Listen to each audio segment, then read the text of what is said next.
Hello and welcome to Storytime, presented by Columbia Global Centers Nairobi and Columbia Global Centers Tunis. Today we will be sharing with you the story Mufaro's Beautiful Daughters by John Steptoe. Please enjoy. A long time ago, in a certain place in Africa, a small village lay across a river and half a day's journey from the city where the great king lived.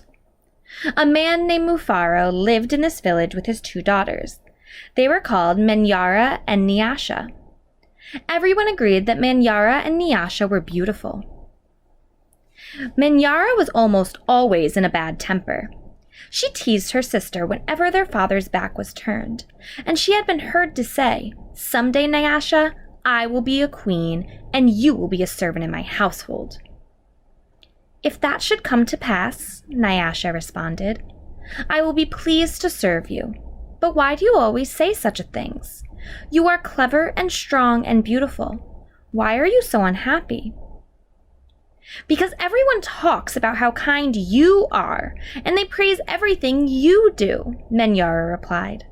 "I am certain that father loves you best, but when I am queen, everyone will know that your silly kindness is only a weakness." Niyasha was sad that Manyara felt this way, but she ignored her sister's words and went about her chores.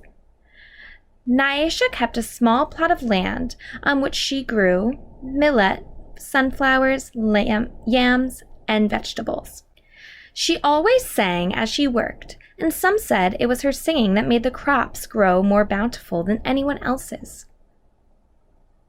One day, Niyasha noticed a small garden snake resting beneath a yam vine. "Good day, little Nyoka," she called to him. "You are welcome here. You will keep away creatures who might spoil my vegetables." She bent forward, gave the little snake a loving pat on the head, and then returned to her work. From that day on, Nyoka was always at Niyasha's side when she tended her garden. It was said that she sang all the more sweetly when he was there. Mufaro knew nothing of how Manyara treated Niyasha. Niyasha was too considerate of her father's feelings to complain, and Manyara was always careful to behave herself when Mufaro was around. Early one morning, a messenger from the city arrived. The great king wanted a wife. "The most worthy and beautiful daughters in the land are invited to appear before the king, and he will choose one to become queen," the messenger proclaimed. Mufaro called Manyara and Niyasha to him. "It would be a great honor to have one of you chosen," he said. "Prepare yourselves to journey to the city. I will call together all of our friends to make a wedding party. We will leave tomorrow as the sun rises." "But my father," Manyara said sweetly, "it would be painful for either of us to leave you, even to be the wife of a king. I know Niyasha would grieve you to death if she parted from you. I am strong. Send me to the city and let poor Niyasha be happy here with you." Mufaro beamed with pride. "The king has asked for the most worthy and the most beautiful. No, Manyara, I cannot send you alone. Only a king can choose between two such worthy daughters. Both of you must go." That night, when everyone was asleep, Manyara stole quietly out of the village. She had never been in the forest at night before, and she was frightened, but her greed to be the first to appear before the king drove her on. In her hurry, she almost stumbled over a small boy who suddenly appeared standing in the path. "Please," said the boy, "I am hungry. Will you give me something to eat?" "I have only brought enough for myself," Manyara replied. "But please," said the boy, "I am so very hungry." "Out of my way, boy. Tomorrow I will become your queen. How dare you stand in my path?" After traveling for what seemed to be a great distance, Manyara came to a small clearing. There, silhouetted against the moonlight, was an old woman seated on a large stone. The old woman spoke. "I will give you some advice, Manyara. Soon after you pass the place where the two paths cross, you will see a grove of trees. They will laugh at you. You must not laugh in return. Later, you will meet a man with his head under his arms. You must be polite to him." "How do you know my name? How dare you advise your future queen?" "Stand aside, you ugly old woman," Manyara scolded, and then rushed on her way without looking back.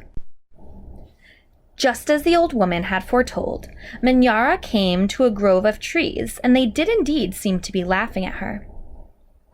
"I must be calm," Manyara thought. "I will not be frightened." She looked up at the trees and laughed out loud. "I laugh at you, trees," she shouted, and hurried on. It was not yet dawn when Manyara heard the sound of rushing water. The river must be up ahead, she thought. The great city is just on the other side. But there on the rise she saw a man, and his head in his hand tucked under his arm. Manyara ran past him without speaking. "A queen acknowledges on those who please her," she said to herself. "I will be queen, I will be queen," she chanted as she hurried towards the city. Niyasha woke at the first light of dawn. As she put on her finest garments, she thought of how her life might be changed forever beyond this day. "I'd much prefer to live here," she admitted to herself. "I'd hate to leave this village and never see my father or sing to little Nyoka again." Her thoughts were interrupted by loud shouts and a commotion from the wedding party assembled outside. Manyara was missing. Everyone bustled about, searching and calling for her. When they found her footprints on the path that led to the city, they decided to go on as planned. As the wedding party moved through the forest, brightly plumed birds darted about in a cool green shadow beneath the trees. Though anxious about her sister, Niyasha was soon filled with excitement about all there was to see. They were deep in the forest when she saw the small boy standing by the side of the path. "You must be hungry," she said, and handed him yam. She brought her lunch. The small boy smiled and disappeared as quietly as he had come.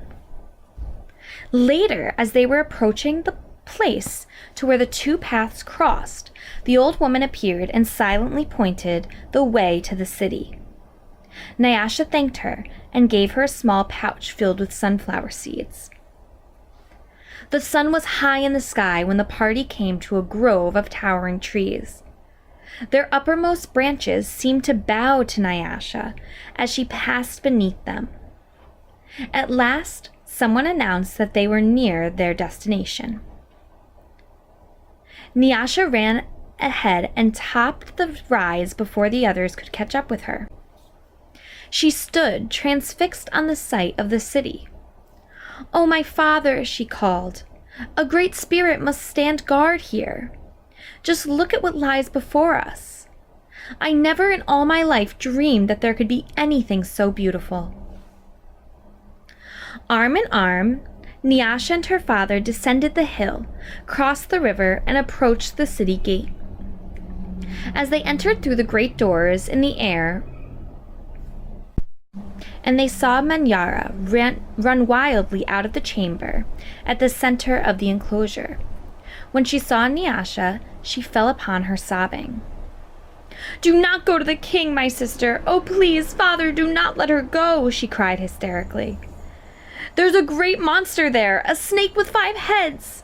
He said that he knew all my faults and that I displeased him, and he would have swallowed me alive if I had not run. Oh, my sister, please do not go inside that place." It frightened Niyasha to see her sister so upset, but leaving her father to comfort Manyara, she bravely made her way to the chamber and opened the door. On the seat of the great chief's stool lay a little garden snake. Niyasha laughed with relief and joy. "My little friend," she exclaimed, "it's so good to see you, but why are you here?" "I am the king," Nyoka replied, And there before Niyasha's eyes the garden snake changed shape. I am the king. I am also the hungry boy with whom you shared a yam in the forest, and the old woman to whom you made a gift of sunflower seeds. But you know me best as Nyoka.